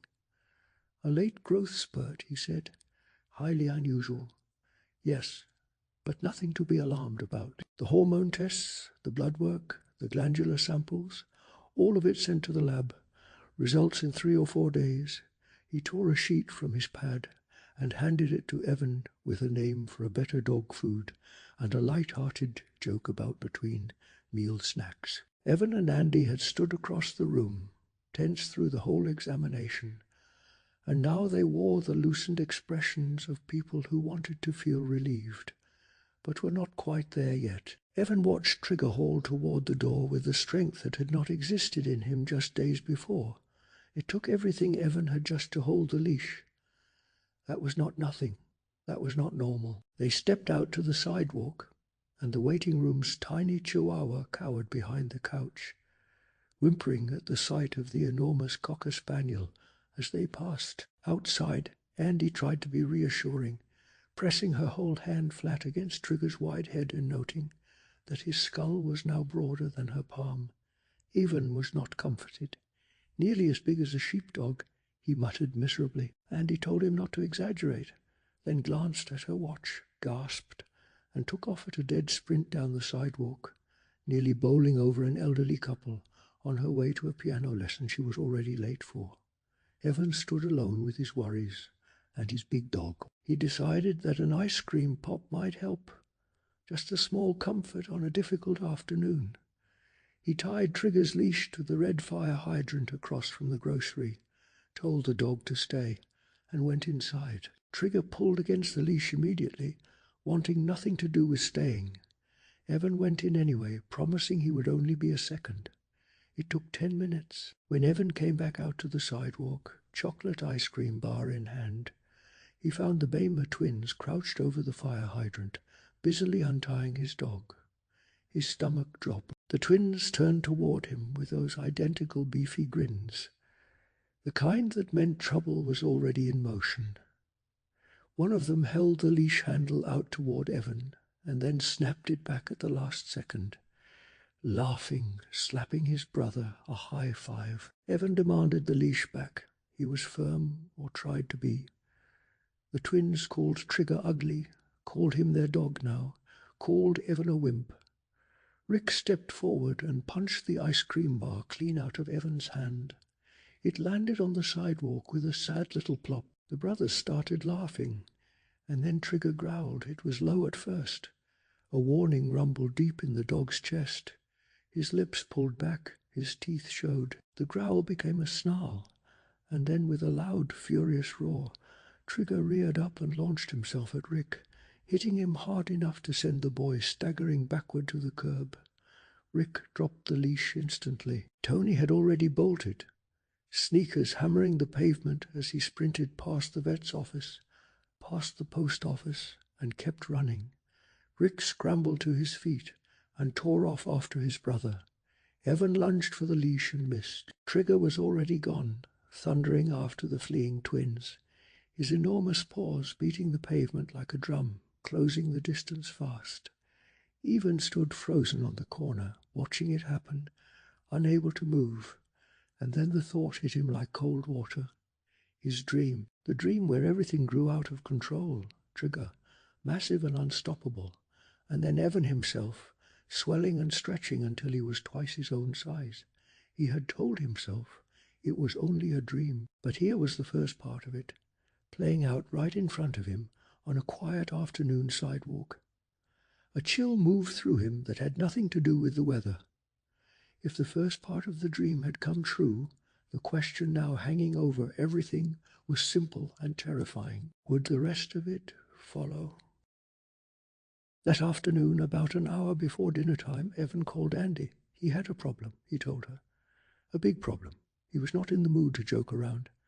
The Bamer twins were not the issue, at least not for the moment. He had already told Andy how they had vanished by the time he caught up with Trigger, who had been barking his head off. Somehow Evan had dragged that enormous dog home and gotten him back into his pen. No, what was bothering Evan now was something he could not explain over the phone. He had to show her. He hung up and hurried down the stairs, carrying a bucket. In the kitchen, Catherine stood with her back to him, chopping away at something with her big butcher knife. Evan darted past her and out the door. Andy lived in a modern redwood ranch house, with a low hedge of evergreens along the front, a lawn her father kept clipped to a perfect 1.5 inches, and tall orange and yellow tiger lilies bobbing in the breeze along the garden. Evan knocked on the screen door, out of breath from running the whole way there. "What is with the bucket?" was Andy's greeting. He held it up, and she raised her hands to her face and stared wide-eyed into it. The monster blood had grown again. It had nearly filled the entire aluminum bucket he had borrowed from Catherine's garage. Andy led him into the den and told him to put the thing in the corner behind the red leather couch. It was giving her the creeps.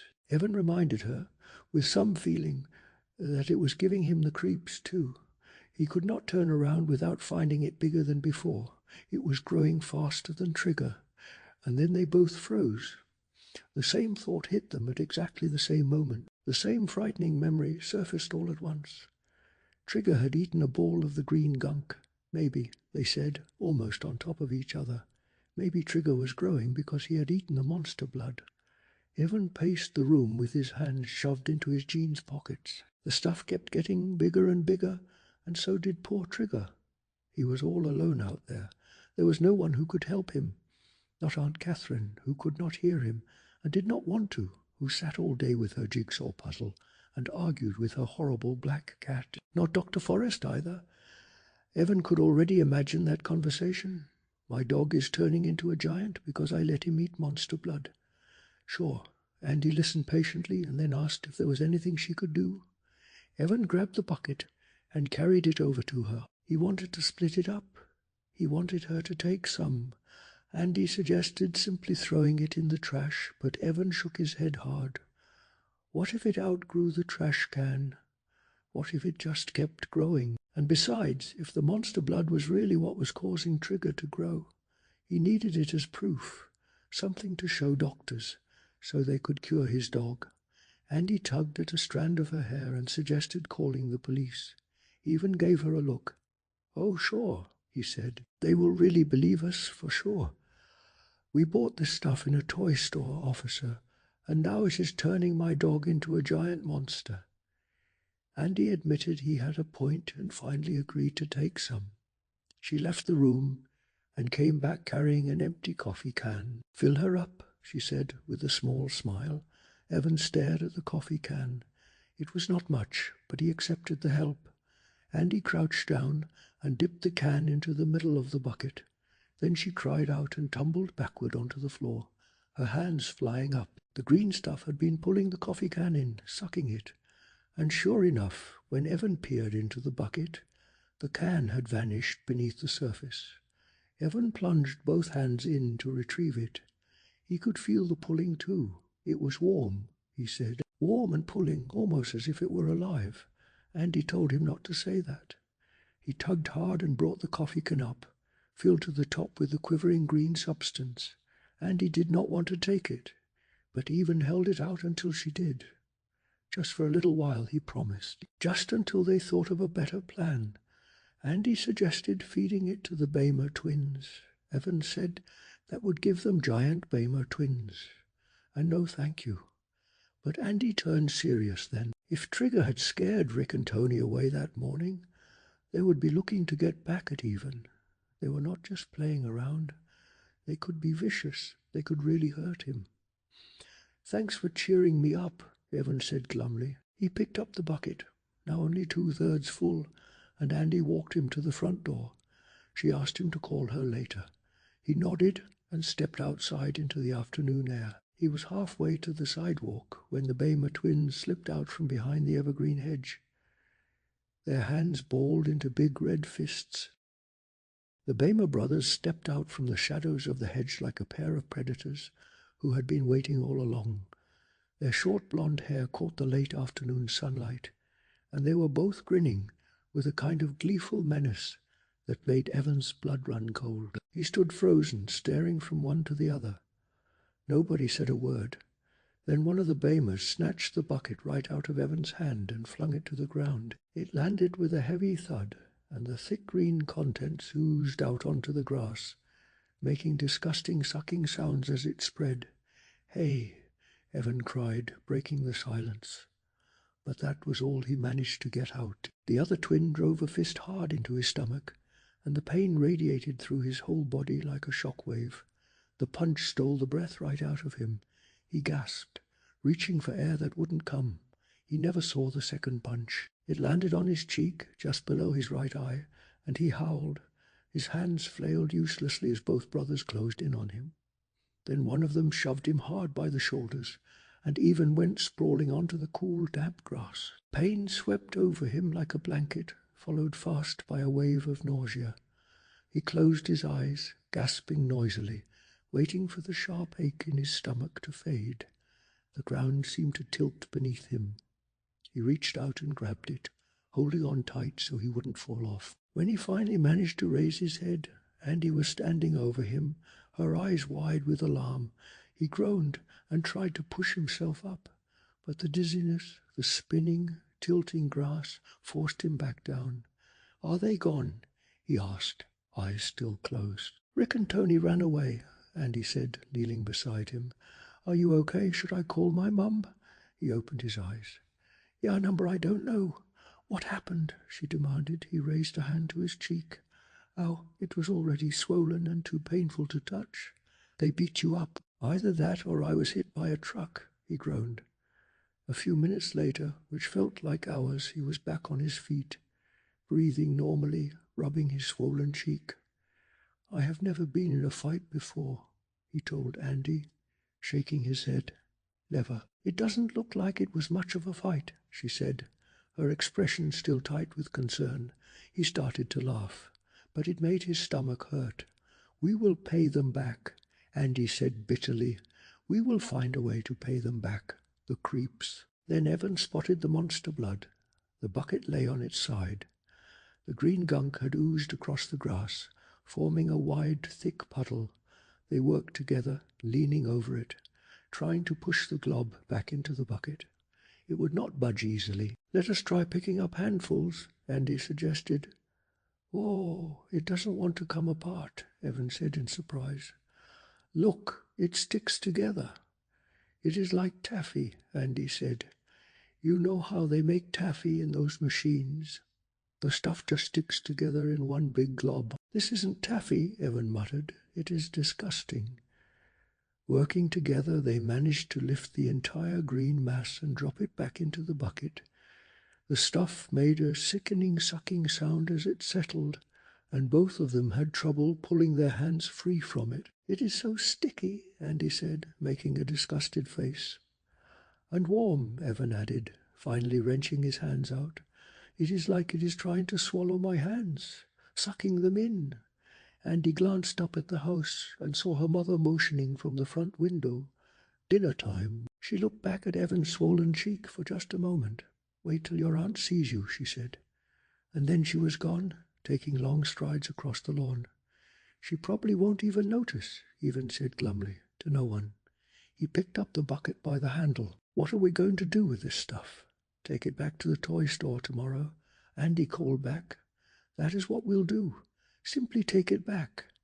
Evan didn't think it was such a hot idea, but he didn't have the strength to argue. He watched Andy disappear into the house. Then he headed slowly back toward Catherine's, his head throbbing and his stomach aching. He crept into the garage through the side door and slid the bucket behind an overturned wheelbarrow. But as he did, something strange nagged at him. He had given Andy a big hunk of the stuff. The bucket had been only 2/3 full before. Now it was full to the brim. He stared at it for a long moment. He was going to need a bigger place to put it. Tonight, maybe there was a box or something down in the basement. He slipped inside and tiptoed up the stairs before Catherine could see him, washed up as best he could, changed into clean shorts and a fresh t-shirt, and carefully brushed his hair. There was nothing he could do about the swollen, reddening cheek. When they sat down at the dining room table, Catherine's eyes went straight to it. "You been in a fight?" she asked, squinting suspiciously. "You are a little roughneck, aren't you, just like your father? Chicken was always getting into scrapes, always picking on boys twice his size." "I wasn't exactly picking on them," Evan muttered, spearing a chunk of beef from his stew. Catherine stared at his cheek all through dinner, but she never asked if it hurt. She never asked if he was all right. "She doesn't care if I am hurt or not," Evan thought miserably. "She really doesn't care." In a strange way, he was almost grateful. He didn't need her getting upset, making a fuss. Maybe calling his parents down in Atlanta, though, of course, she couldn't call anyone, not with her hearing the way it was. The silence at the table seemed almost loud. He ate his big plate of beef stew, which was pretty good, except for the vegetables, and he thought about his problem. Should he write the whole thing down on the yellow notepad and hand it to Catherine? It would feel so good to hand the problem off to an adult, to let someone else carry it, but not her, he decided. She was too strange. She wouldn't understand, and she wouldn't know what to do, and she almost certainly wouldn't care. And he was right. They had to take the monster blood back to the toy store.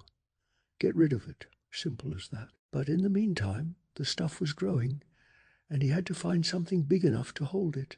Evan waited in his room until he heard Catherine go to bed a little after 10 o'clock. Then he crept down the stairs and headed back out to the garage, moving quietly through the dark house, the question hanging over him like a storm cloud.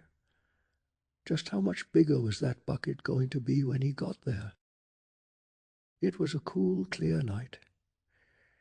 Crickets sent up a relentless curtain of noise, and the black sky glittered with tiny specks of stars. And somewhere in the dark, something was growing that Evan could no longer ignore. The round beam of his flashlight darted across the driveway, leading him toward the dark garage. As he stepped inside, something scuttled across the floor near the back wall. He told himself, hopefully, that it was probably just a dead leaf, blown in when he opened the door. He wanted very much to believe that. He moved the flashlight unsteadily, beaming it onto the overturned wheelbarrow. Then he bent down, reached behind it, and pulled out the bucket of monster blood. When he moved the light to the center of the bucket, he gasped. The green substance was quivering up over the top. It was growing much faster than before. He needed to find something bigger to hide it in, at least for tonight. The bucket was too heavy to carry with one hand. He tucked the flashlight into his armpit, gripped the bucket handle with both hands, and hoisted it off the floor. Struggling to keep from spilling it, he made his way into the dark house. He paused at the door to the basement steps, silently setting the heavy bucket down on the linoleum floor. He clicked the light switch on the wall. Somewhere downstairs a dim light flickered on, casting a wash of pale yellow light over the concrete floor. There had to be something to put this stuff in down there. Hoisting up the bucket again, he made his way slowly and carefully down the steep, dark stairway, leaning his shoulder against the wall to steady himself. Waiting for his eyes to adjust to the pale light, he saw that the basement was one large room, low-ceilinged and damp. It was cluttered with cartons, stacks of old newspapers and magazines, and old furniture and appliances covered in stained, yellowed bedsheets. Something brushed his face as he stepped away from the stairs. He uttered a silent cry and dropped the bucket, raising his hands to swipe at the thick cobwebs that seemed to reach out for him. They clung to his skin, dry and scratchy, as he frantically pulled at them. Then he realized it was not the web moving against his cheek. It was a spider with a sharp intake of breath. He brushed it away. But even after he saw the insect scuttle across the floor, he could still feel its prickly feet moving on his face, moving quickly away from the wall, his heart pounding, his eyes searching the shadowy open shelves against the far wall. He stumbled over something on the floor. He fell headfirst over it, throwing his hands forward to break his fall. A human body, someone lying right there beneath him. He pulled himself shakily to his feet. Calm down, Evan, calm down. It was a dressmaker's dummy he had tripped over. Probably a model of Catherine from when she was younger. He rolled it out of the way as his eyes searched the shadowy room for a container large enough to store the monster blood. Then he spotted it, a long, low shape in front of the work table. Moving closer, he saw it was an old bathtub, the inside stained and peeling. It was big enough. He quickly decided to store the green gunk inside it. With a loud groan, he hoisted the bucket onto the side of the old tub. His stomach muscles were still sore from the punch he had taken earlier, and the pain shot through his body. He waited for the aching to fade, then tilted the bucket. The thick green substance rolled out and hit the tub bottom with a sickening soft plop. He set the bucket aside and stared down at the monster blood, watching it ooze and spread thickly across the bottom of the bathtub. To his surprise, the tub appeared nearly half full. How fast was this stuff growing? He was leaning over the tub, about to make his way back upstairs, when he heard the cat screech. Startled, he let go of the side of the tub, just as Sarabeth leapt onto his back. Evan did not have time to cry out as he toppled forward, over the edge of the tub and straight down into the thick green gunk. Evan hit the floor hard, landing on his elbows, but the thick monster blood beneath him softened the worst of the impact. Somewhere nearby, the cat screeched and padded away into the darkness. He had no time to feel relieved. The ooze was already pulling him down, sucking at his arms and legs with a force that was nothing short of terrifying. He flailed, he kicked, he pushed, but the sticky green substance held him like cement. And then, slowly, silently, it began to rise. It bubbled up around him, warm and alive, creeping toward his face with horrible purpose. Evan understood in a flash of cold dread what was happening. It was trying to choke him. It was trying to suffocate him entirely. The warmth spread across his chest, his legs, his throat, wrapping around him like something with intention, something hungry. He wrenched his head back just as the green gunk began sliding over his face, letting out hoarse, desperate cries as he fought to twist his body in the grip of the slime. Every breath cost him something. Every movement was a battle, but with everything he had, gasping and panting, he hauled himself up into a sitting position. The monster blood surged higher, as if enraged, as if reaching for him on purpose, determined to drag him back into its depths. Evan grabbed the side of the tub with both hands and held on with a grip born of pure panic. He pulled himself up, fighting the clinging pull of the ooze below, fighting the strange and terrible force that seemed to grow stronger the more he resisted up. No, he screamed, as the warm green slime slid over his shoulders again. But it was no use. The ooze gripped his shoulders and slid around his neck, sucking him downward with renewed and merciless power down. Down it had him now. It truly had him. There are moments when panic becomes a living thing, and for Evan, that moment came at the bottom of a bathtub, filled with green, bubbling horror. The monster blood was pulling him down, thick and hungry, rising up to his neck as he screamed and thrashed against it. But Evan was not finished. He gripped the sides of the tub with everything he had, hauling himself upward inch by straining inch, fighting the horrible suction of the gunk below him. And then, with one final desperate heave, he tumbled over the side and collapsed onto the cool concrete of the basement floor, gasping and trembling and alive. When he finally lifted his head, Cerebeth the cat was watching him from a few feet away, yellow eyes gleaming, her dark feline face, wearing an expression of pure, unsettling satisfaction. Morning came with little comfort. After a fitful, restless night, Evan dragged himself to the breakfast table, clutching a pad of yellow-lined paper and a marker, his only means of reaching the aunt who could not hear a single word he said. Catherine greeted him cheerfully, setting a bowl of shredded wheat in front of him, and remarking that he looked like something the cat dragged in. She laughed at her own joke. Evan told her not to mention the cat. She fussed about his cereal getting soggy and lectured him about roughage, while he shoved the bowl aside and began writing in big, urgent letters. He wrote the truth, all of it, blunt and desperate. The bathtub downstairs was overflowing with green monster blood. He needed her help. He could not stop it. He held the pad up close to her face and watched her read it, hoping, aching for her to take it seriously. For a moment, studying her pale face in the morning light, her blue eyes running over his words. She looked very old to him. Only those eyes still seemed young and alive. Then her lips spread into a wide smile. She tossed back her head, and she laughed. She thought it was a joke. She told him not to kid an old woman. She said he must not be like his father after all, because his father, Chicken, had always been so serious and never played dumb tricks.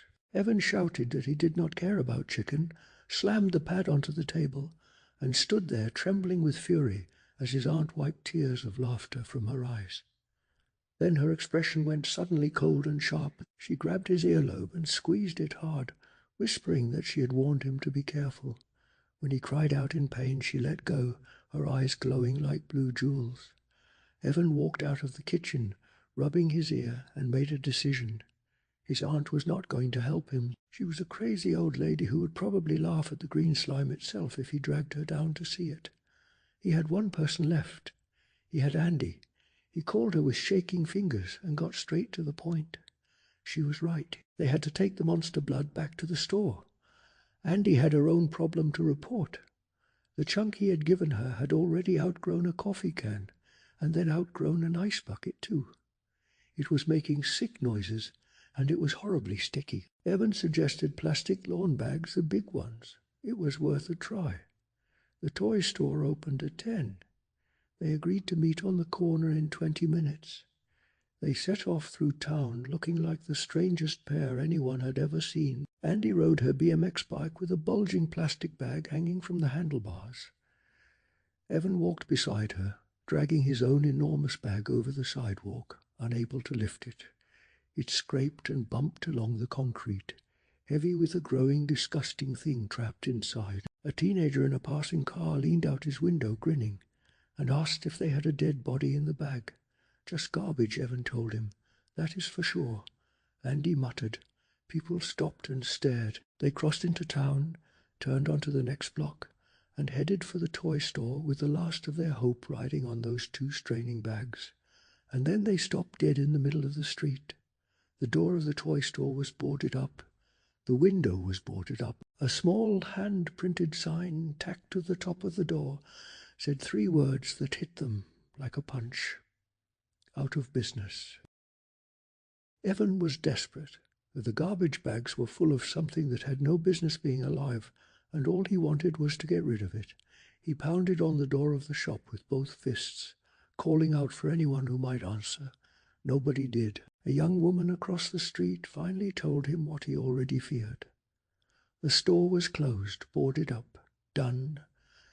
Evan slammed his hand against the door in frustration, and Andy had to pull him back before he hurt himself. Standing there on the sidewalk, staring down at those bulging bags, Evan's mind started churning out desperate ideas.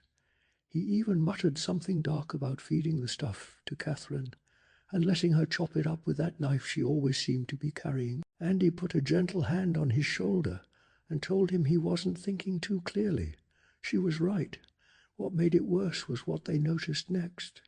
The bags appeared to be moving, expanding and contracting, like something inside was breathing. The monster blood was alive in every sense of the word, and it was sitting right there at their feet. With no better plan in sight, they hauled the whole mess back to Catherine's house. The sun was high and blazing by the time they reached the backyard. Evan was soaked in sweat, his arms aching, his head throbbing. He let go of the bulging lawn bag and asked weakly what they were supposed to do now.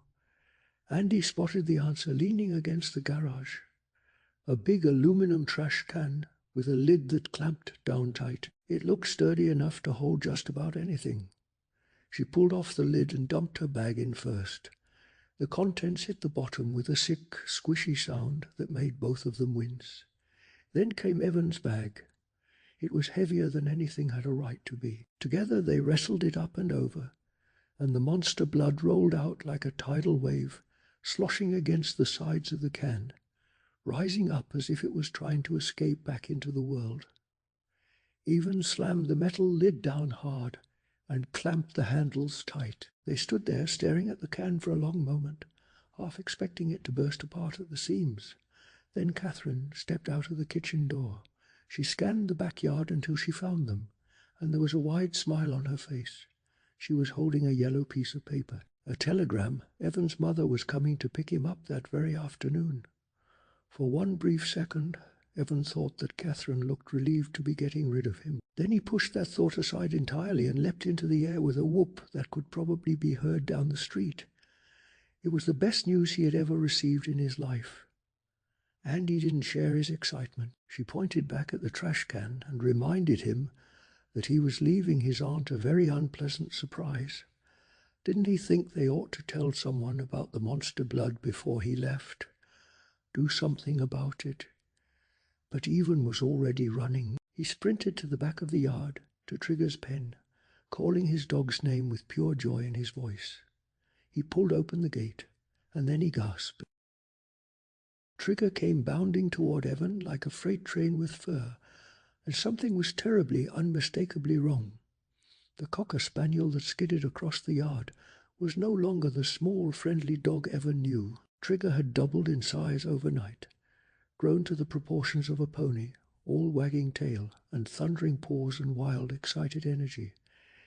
Evan barely hit the dirt in time. "No, hey, wait!" he shouted.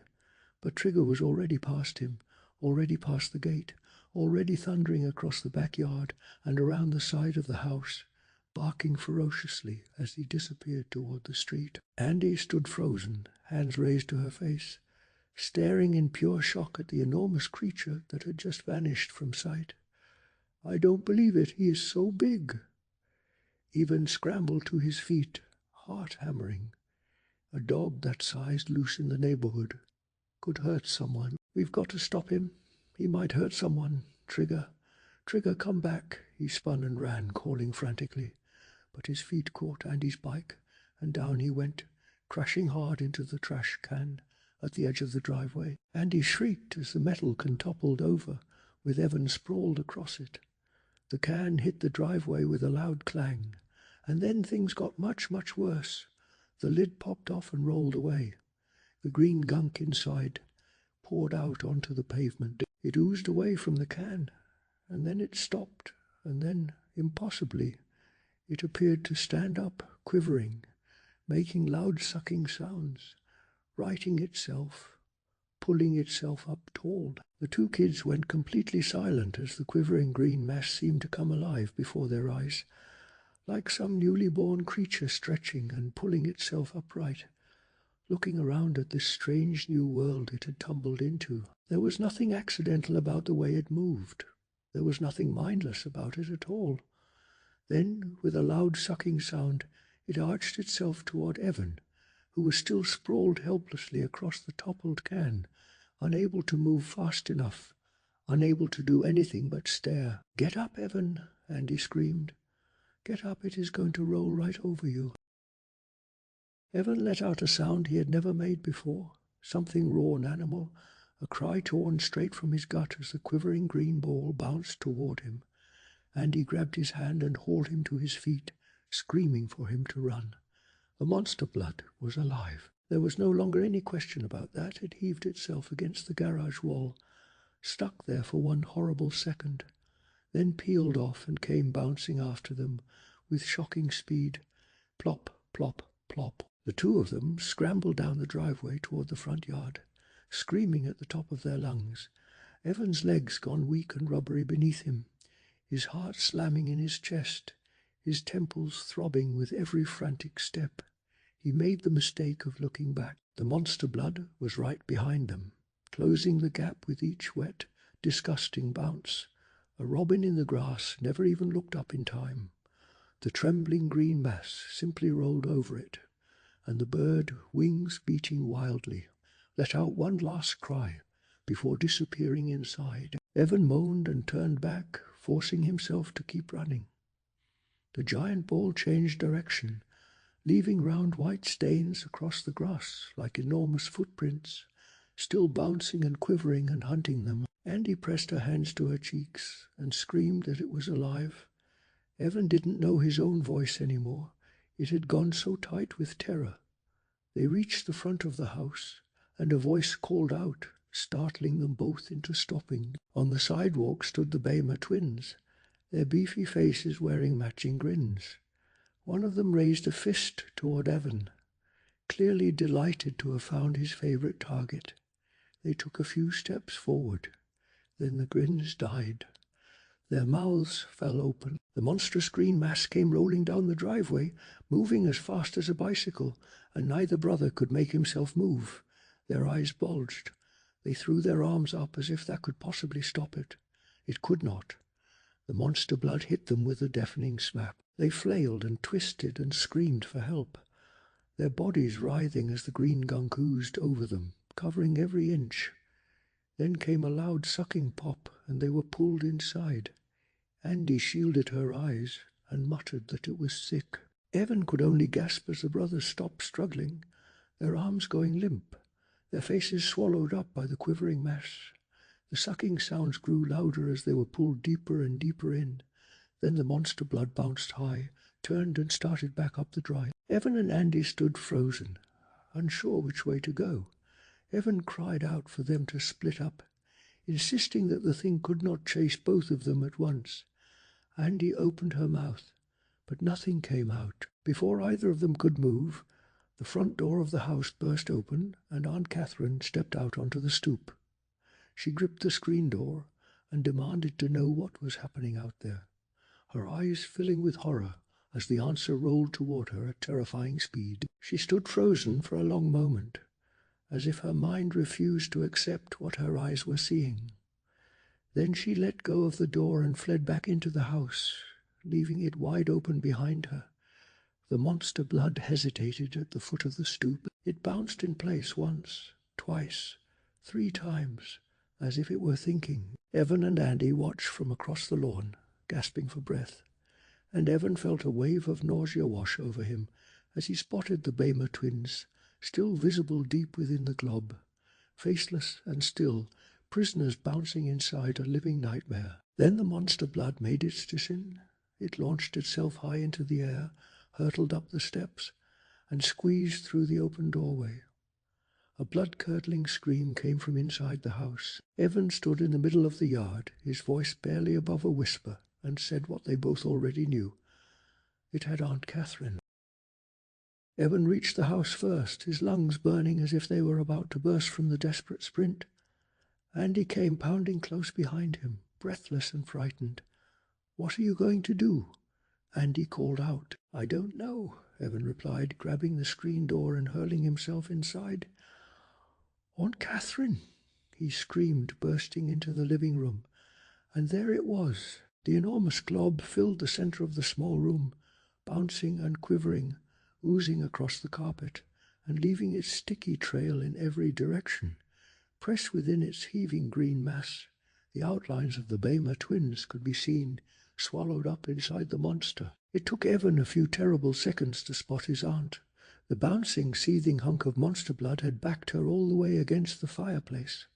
She had nowhere left to go. "Aunt Catherine, run!" Evan cried, even as he could see for himself that running was no longer an option. "Get out of here, kids!" Catherine cried back, her voice shrill and trembling, suddenly sounding very old and very fragile. "But Aunt Catherine, get out of here now," the old woman insisted. Her black hair was wild about her head, and those blue, penetrating eyes were fixed hard on the green glob, as if she could will it away through sheer force of determination.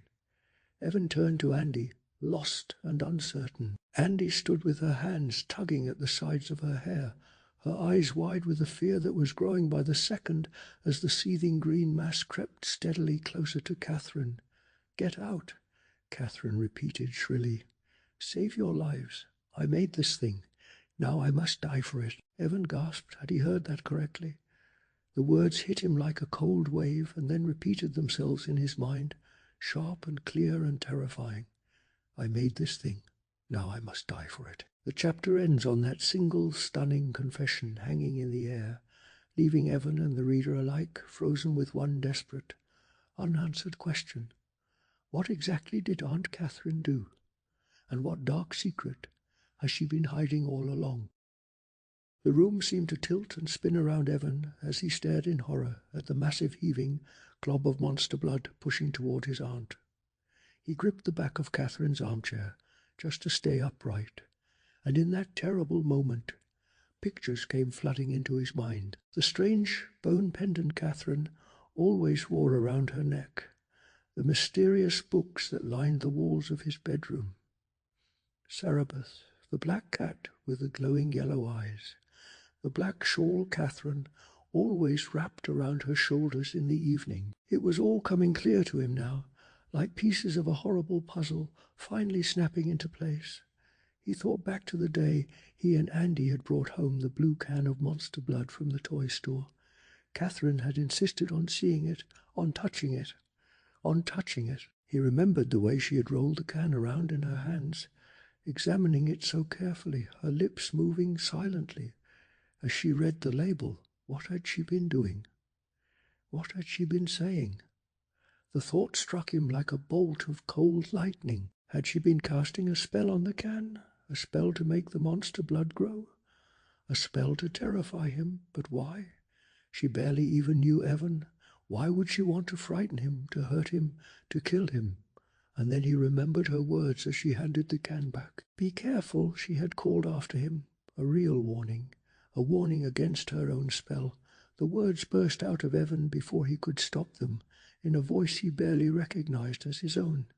You did this, he shouted, pointing a trembling, accusing finger at his aunt. You cast a spell. He watched her blue eyes shimmer as they read his lips.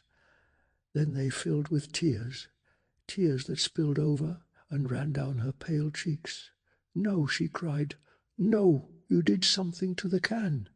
You did this, Aunt Catherine. No, she cried again, shouting over the sickening grunts and wet plops of the mountainous ball of green slime that nearly swallowed her from view, her back pressed hard against the mantelpiece. And then Catherine did something that stopped Evan cold. I didn't do it, she cried out, her voice cracking with desperation. She did, and she raised her hand and pointed one shaking, accusing finger directly at Andy. Secrets have a way of surfacing at the worst possible moments, and in that trembling living room, the greatest secret of all had finally crawled into the light. For one breathless second, Evan thought his Aunt Catherine was pointing at Andy. He spun around, ready to confront her. But Andy had turned too, and in that instant Evan realized the accusation was aimed past her entirely, toward the doorway. There stood Sarabeth, the black cat, hissing with her back arched high, and her yellow eyes blazing at Catherine like two small flames. She did it. She is the one, Catherine declared, her finger jabbing the air frantically. The enormous glob of green monster blood seemed to react to those words. It bounced backward, retreating a step as if it had been stung, shadows shifting and rolling inside it as it quivered in the pale light from the living room window. The Bamer brothers still motionless within its depths. Even looked at the cat, then looked at Andy. She shrugged at him, her face locked in a mask of horror and bewilderment. Aunt Catherine is crazy, Evan thought sadly. She has totally lost it. None of this makes any sense. She is the one, Catherine repeated. The cat hissed in answer. Then something happened that made Evan cry out to Andy. The black cat suddenly rose up onto its hind legs. Andy gasped and seized his arm, her hand cold as ice against his skin. Still hissing, the cat stretched like a shadow, climbing the wall, raising its claws and swiping at the empty air. Its eyes slid shut, and darkness seemed to swallow it whole. Nobody moved. The only sounds in the room were the slow bubbling of the green glob and the hard pounding of Evan's own heart. Every eye stayed fixed on the cat as it rose, stretched and kept growing. And as it grew, it changed. It became something else entirely. Shadowy arms and legs took shape in the eerie darkness. And then the shadow stepped forward into the light. Sarabeth was no longer a cat. She was now a young woman with fiery red hair, pale skin, and yellow eyes, the very same yellow eyes that had unsettled Evan since the moment he had arrived. She wore a swirling black gown that swept all the way to her ankles, and she stood blocking the doorway, staring at Catherine with open accusation. You see, Catherine said quietly, she is the one. Then her voice dropped even lower, meant for Sarabeth alone. Your spell over me is broken. I will do no more work for you. Sarabeth tossed her red hair back over a black-cloaked shoulder and laughed. I will decide what you do, Catherine. No, Catherine said, and there was something steady and defiant in her voice now. For 20 years you have used me, Sarabeth. For 20 years you have imprisoned me in this house, held me inside your spell, but now I will use the monster blood to escape. Sarabeth laughed again, and there was no warmth in it at all. There is no escape, fool. All of you must die now, all of you. And with those words hanging in the air like a threat carved in stone, the chapter closes on a room full of people, with nowhere left to run. A monster made of green slime holding 2 boys captive, and a witch who has just announced that survival itself is no longer on the table. All of you must die. Sarabeth said those words again, and her smile made it clear she enjoyed every syllable. Catherine turned to Evan, her eyes full of fear, and finally began to speak the truth. 20 years ago, she told him, she had believed Sarabeth was her friend. She had been alone, desperate for someone to trust. But Sarabeth had cast spell after spell on her. Dark magic had stolen Catherine's hearing, and Sarabeth had refused to allow her to lip-read or learn to sign. That was one of the ways she had kept Catherine her prisoner. Sarabeth had forced Catherine to cast the spell on the can of monster blood. Guests were forbidden, you see. Catherine had been a slave, a personal servant, doing evil bidding for all those years. When Evan and Andy arrived, Sarabeth had first tried to scare them away, but they had nowhere to go, so Sarabeth grew desperate. She was terrified the children would learn her secret, that somehow they might free Catherine from her spell, and so she decided the children had to die. Catherine's eyes fell as she whispered her apology to Evan. She had no choice, no will of her own, but now, with her back pressed against the fireplace mantel, something in her had shifted. She looked directly at Sarabeth and declared that it was over. No more, no more, no more. She would plunge herself into the ghastly green creation and end the spell, end Sarabeth's hold over her forever. But Sarabeth answered her quietly and coldly. The children would still die. Catherine's eyes filled with fury. She would be gone, she argued. Sarabeth would have no reason to harm the children. Sarabeth simply replied that they knew too much. She crossed her slender arms, and her yellow eyes glowed as she said it. Evan leaned close to Andy and whispered that they had to get out. Andy whispered back that Sarabeth was blocking the only doorway. Evan's eyes darted around the small room, searching desperately for any escape route. There was nothing. Then Sarabeth raised one hand and drew it slowly toward her, as if calling the green glob to attention. The enormous mass of monster blood quivered once, twice, and then moved obediently toward her beckoning hand. Catherine begged her to stop. Sarabeth ignored her completely.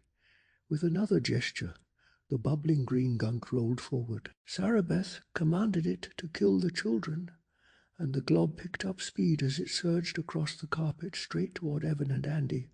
Evan suggested they rush the door. Andy cried that Sarabeth would never let them past. Sarabeth raised both hands high above her head and screamed the command again.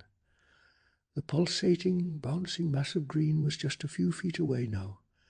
Evan screamed that they were going to be sucked in, and Sarabeth screamed one final time, her voice ringing out with terrible triumph, ordering the monster blood to kill the children. The chapter ends there, hanging on that single horrifying moment, leaving the question burning in the air. Would anyone or anything save Evan and Andy in time? The monster blood rolled forward, and every last shred of hope drained out of Evan. He stood frozen, feeling as though he weighed 1,000 pounds, certain that the end had finally come. Andy grabbed his hand. They both squeezed their eyes shut, held their breath, and braced for the impact. Then came a sound that neither of them expected. A deafening roar filled the room. Evan opened his eyes, confused, and saw Andy staring past Sarabeth toward the doorway. It wasn't the monster blood that had roared, it was Trigger. The enormous dog came bounding through the doorway, his bark crashing off the low ceiling like a thunderclap. Sarabeth spun around, desperate to get out of the animal's path, but she was too slow. Trigger, thrilled beyond all reason to see Evan again, launched himself at her with pure, joyful abandon, his massive paws striking her from behind. Under that tremendous weight, Sarabeth staggered forward. Forward, forward. Her hands flew up as she collided with the monster blood. There was a wet smack as she hit the surface of the green glob. Then came awful, loud, sucking sounds that made the stomach turn. Her hands disappeared first, swallowed instantly. Then she was in up to her elbows. The glob seemed to give one hard, hungry tug, and her whole body was pulled against it. Her face pressed into the surface and was covered over. Sarabeth never made a single sound as the monster blood drew her inside. and closed around her. Completely unaware of the terrible thing he had just done, Trigger whimpered happily and loped across the room toward Evan. Evan barely had time to shout for the dog to get down before Trigger leapt at him. And as the dog jumped, something remarkable began to happen. Trigger was shrinking, right there in midair. He was shrinking back, growing smaller with every passing second. Evan reached out and held on tight, watching in astonishment as Trigger licked his face, not the least bit bothered by the change washing over him. In moments, Trigger was back to the size of a perfectly ordinary cocker spaniel. Then Andy grabbed Evan's shoulder. "Look, the glob is shrinking too." Evan turned. Sure enough, the green mass was collapsing in on itself, drawing smaller and smaller by the second. As it shrank, the Bamer brothers dropped to the floor in a crumpled heap, face down, their open eyes staring lifelessly, still as stones. They did not appear to be breathing. Then one blinked, then the other. Mouths opened and closed like fish pulled from water. One of them let out a long, low groan. Slowly, painfully, they pushed themselves upright and looked around the room with dazed, hollow eyes. The trapped robin, freed at last, tumbled from wherever it had been caught, then found its wings and flapped in a wild, furious panic around the room until it spotted the open living room window and shot through it like an arrow. Evan and Andy stood together, watching the remains of the monster blood, waiting for Sarabeth to come spilling back out. But she did not come back. She was gone, simply gone. The monster blood had shrunk all the way to its original size, a dull, lifeless, inert smear of green, no bigger than a tennis ball sitting on the carpet. The Bamer brothers climbed unsteadily to their feet, their eyes still wild with confusion and a terror they could not name. They stretched their arms and legs slowly, as if checking that their bodies still belonged to them. Then they scrambled out of the house, and the screen door slammed behind them. "It is over," Catherine said softly, stepping forward and wrapping an arm around both Evan and Andy. Evan held Trigger close, still watching that tiny spot of green on the floor. "Sarabeth is gone," he said quietly, "and I can hear." Catherine cried out, pulling them both into a fierce hug, her voice full of a joy that seemed to ring through the whole room. "Sarabeth and her spells are gone for good." But the moment those words left her mouth, the screen door swung open again, and a shadowy figure stepped into the living room doorway. Evan's cry cut through the chaos like a lifeline. "Mom!" He set down Trigger and rushed toward her, throwing his arms around her in a tight, desperate hug. It was the kind of hug that said everything words couldn't. Mrs. Ross looked bewildered. She wanted to know why those two boys had come bursting out of the house looking scared to death. Evan admitted it was a little hard to explain, but the relief in his voice told its own story. Trigger, never one to be left out of a reunion, jumped and whimpered with such pure joy that it almost made the whole terrifying day feel worth it. Catherine stepped forward with calm, steady purpose, guiding Mrs. Ross toward the kitchen. She would make tea, she said, and there was a rather long story to tell. Mrs. Ross glanced back at Evan with a questioning look and reminded him they had a 4 o'clock plane to catch. Evan just smiled at Andy and said she would probably find the story interesting. There was something almost satisfying in that small, knowing look the two friends shared. The women disappeared into the kitchen, and Andy and Evan sank down onto the couch together, worn out in the way that only a truly extraordinary day can wear a person out. The weight of it all settled around them, and so did something quieter, the unspoken awareness that this was ending. "I guess you are going forever," Andy said. "I mean, to Atlanta and everything."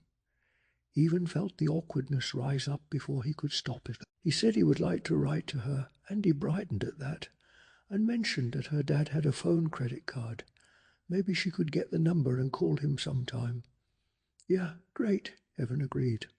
Then Andy asked for one small favor. She warned him it was going to sound strange. Could she asked reluctantly, have the little bit of monster blood that was left, just as a memento or something? Evan said sure. okay with him. They both turned toward the spot on the carpet where the last remnant of that green, pulsing, impossible substance had come to rest. And then Andy cried out in surprise. It was gone, no explanation, no trace, just gone, as if it had never been there at all, or as if it had simply decided it was not finished yet.